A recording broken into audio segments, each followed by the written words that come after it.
How's it going, everyone? Welcome back to Rads. Welcome to it if you are indeed new. Today we're talking about Steve Cooper, the situation he finds himself in, Nottingham Forest in general, really, and what on earth is going on with the club. And it appears like we've all been a bit stupid because it was kind of obvious that this was happening before our very eyes, to be honest, and none of us realised it. Let's cast our mind back to the end of Chris Hughton. We weren't just calling for Hughton to be sacked.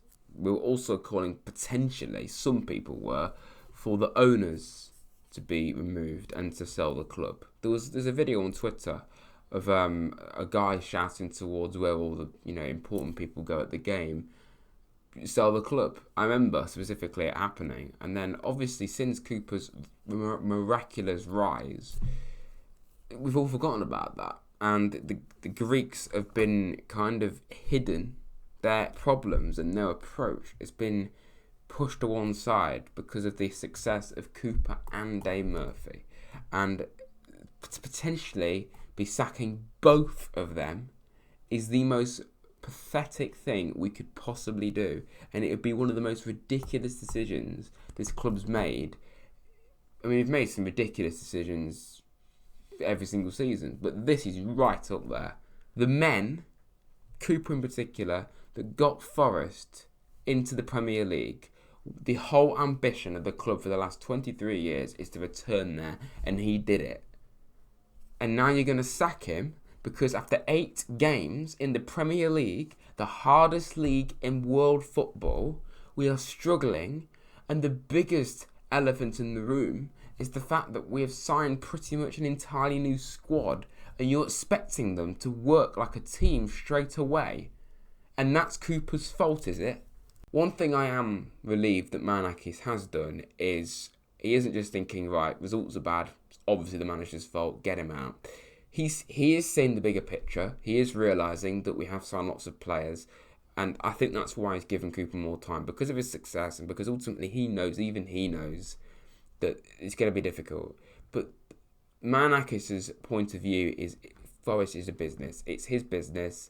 And more than anything, he spent £100 million in the summer. Regardless of whether the players are working or not, and we're going to get onto that in a moment, he wants to have it repaid. He wants to stay in the Premier League at all costs. And if that means getting rid of Cooper, he will do that. So from that point of view, I understand it. But ultimately, my initial point makes a lot more sense in my opinion. We cannot be sacking Cooper. Now, I'm not saying keep Cooper no matter what, but right now I think it would be moronic. It would be ridiculous. We've already lost 5 in a row. If we lose another 5, say, then yes. Even I probably would have to bump my lip and say get rid of him, because that is going too far. 10 defeats in a row. Come on, you can't get away with that. No one can. I just pray for him that he gets a result and we all rally behind him on Monday evening against Villa, and it's a deafening atmosphere like it was so much last season, because the last few games at the City Ground it's not been that, and we need to raise our game as fans in that regard. Not at all questioning our support, but we just need to up the ante. We need to make it as hostile as possible for the opposition. Now, as I've already made quite clear, I'd be very, very frustrated and lose a huge amount of respect for Manakis if he was to sack Cooper, especially at this stage. But another thing that I would really, really think, what on earth are you playing at, is if he sacks Dane Murphy. Now, I said at the start of this video, we were seeing it unfold before our eyes without us realising. And what I mean by that is the signings. And more specifically, who's making the signings, because this is a major problem. The fact that these signings, not all of them, were quite clearly not Steve Cooper signings is obvious. And when you look at it, it was right there in front of us. And I'm going to finally tell you what I mean by that. If you go on Militad Manakis' Twitter, the son of Evangelos Manakis, you will see a picture of him with Jesse Lingard, Moussa Niakate, and I believe that's it. But still, doesn't that tell you who made the signings? If we're seeing that tells you everything you need to know. That why would he be posing if he wasn't at least at all involved in making those signings? Now, Niakhaté is obviously a fantastic signing. Lingard certainly hasn't been. There is also a picture of Omar Richards on his Twitter signing a shirt, so potentially that might have been another one that wasn't a Cooper signing. And there's definitely more. But this is where it gets really, really sticky when an owner or people from part of the ownership is interfering with transfers and in the past tactics. We saw it with Faraz. He was doing that when he was in charge of Forest. Now, I'm not saying Marinakis is Faraz. He isn't. He's got a long way to go before he reaches that level. But I've always had a few doubts about him because of his background. As I've said in a previous video on the channel a few months ago, a brilliant video that I did, which is one of my favourite videos I've done on the channel. And I did a poll yesterday on my Twitter, which you can go and follow in the link in the description. Who is actually 100% happy with Marinakis in charge of Forest? And the results are very, very conclusive because they're very mixed. 44.6% out of nearly 200 people say unsure. 33.8% say yes, so they are happy with him. And 21.5% saying they're not happy with him. So it's quite conclusive that it's very, very mixed. I know this video is a bit all over the place, but I'm mentioning Dane Murphy and Militab Marinakis. Murphy is obviously one that's brought in signings before. In January, worked perfectly fine. Seeing Surridge, Davis, Panzo, them lot come in, and they all work pretty well. But the fact that Marinakis may potentially be sacking Murphy when he quite clearly hadn't made quite a lot of these signings, and same goes for Cooper, and a lot of it was quite clearly done by his son, Militab Marinakis,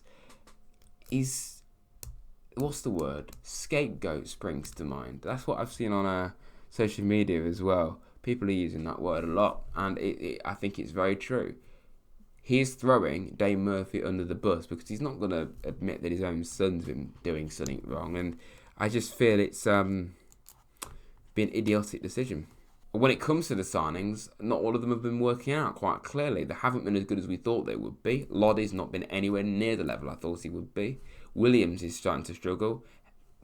Freuler is definitely struggling as well. Lingard certainly hasn't worked. You've got players like Dennis that aren't even really getting a look in, but he hasn't even done a huge amount since he has been on the pitch. But that's a little bit harsh because he's not been playing much.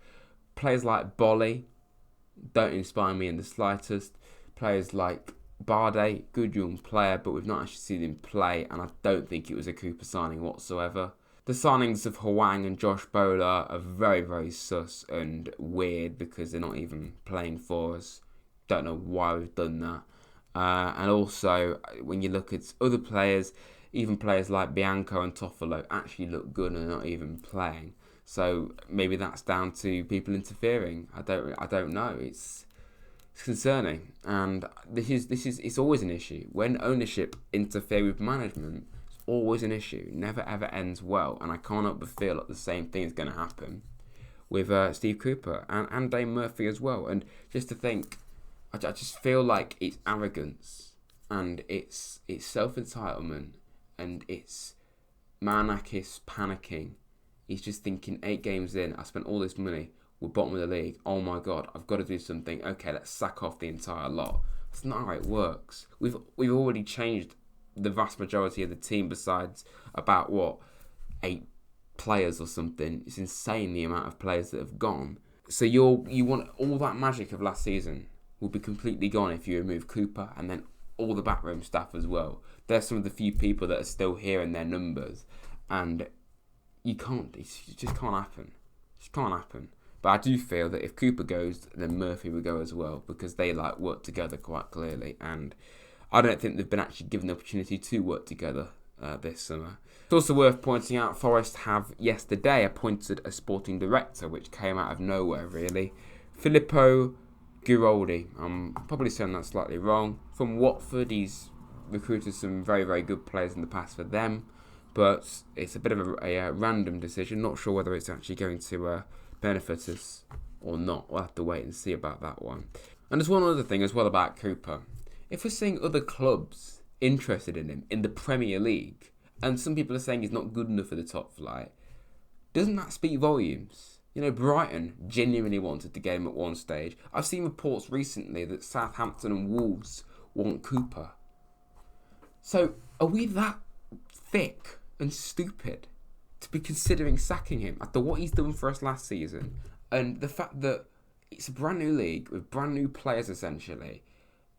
Opposition he's not faced before, hardly at all. And not just that, but the fact that other Premier League clubs, established Premier League clubs, all three of them, Brighton, Southampton and Wolves, are interested in Cooper.